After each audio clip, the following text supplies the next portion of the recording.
I call myself a junkie. I refer to myself as a junkie simply so I demystify it. I call myself a dope fiend because I'm a dope fiend. This is the addiction issue, but I mean, there are lots of forms of addiction in the universe.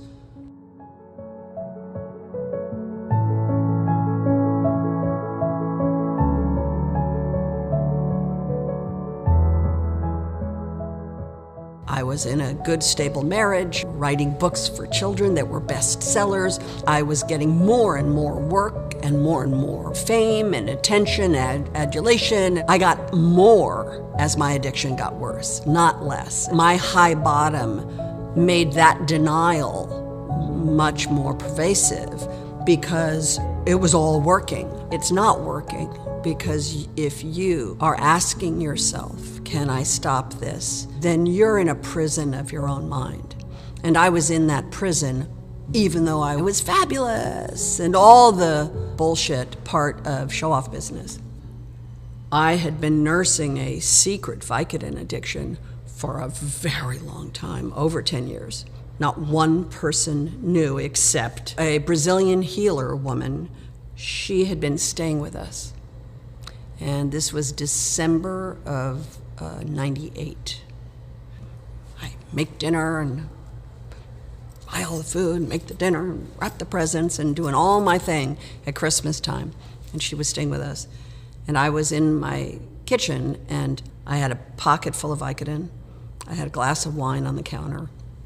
It was it was Vic o'clock. I mean, it was just sort of like cocktail hour. And I pocketed 5 of them, put them in my mouth, took a swig of wine, and from behind me, I heard this. Jamie, I see you. I see you with your little pills, and you think you're so fabulous and so great, but the truth is you're dead. You're a dead woman. That was a first big, shocking realization that someone saw it, that it wasn't secret, that no one knew. Now it's January 1999, and there was an article in Esquire magazine called Vicodin, My Vicodin, written by a man named Tom Chiarella. And in the article, he describes outing himself by writing the article, that by writing the article, he knew his doctors wouldn't give them to him.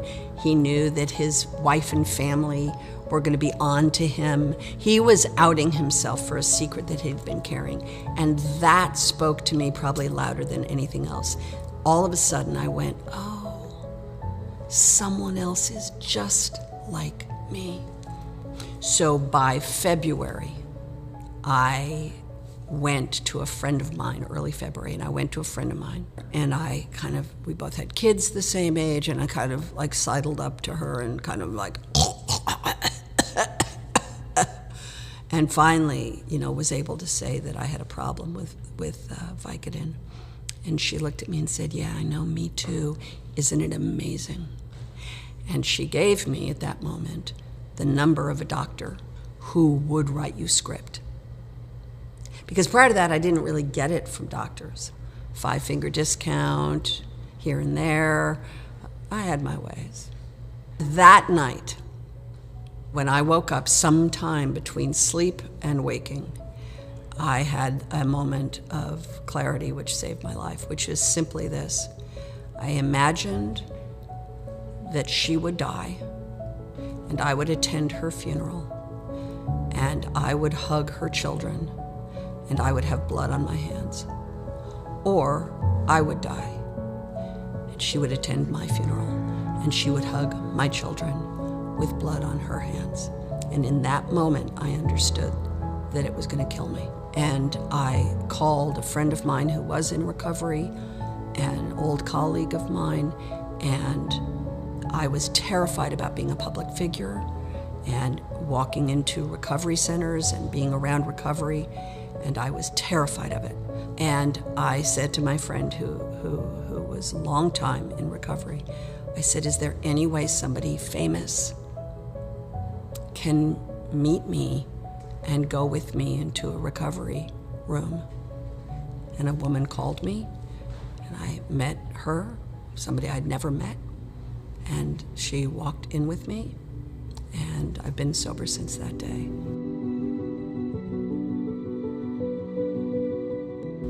The beautiful part of being able to acknowledge your own illness, being an alcoholic, being a drug addict, to call yourself an alcoholic or a drug addict is a badge of honor, because the secret, the shameful secret, is the reason why it is such a pervasive illness in our industry, in every socioeconomic strata, in every country in the world. It is the secret shame that keeps people locked up in their disease. I'm sober today. Am I going to be sober for the rest of my life? I hope so. I'm going to do everything I can to be. But I'm saying I am an addict, and I am in recovery, and I work a hard, good program, and I pay a lot of attention to it, but it's a pernicious disease.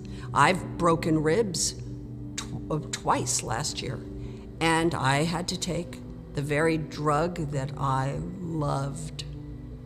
I was required to take in order to be able to exist, but I did it in a very carefully, very prescribed, very monitored way with a lot of contact. And there was no secrecy. I wasn't hiding it. It was out.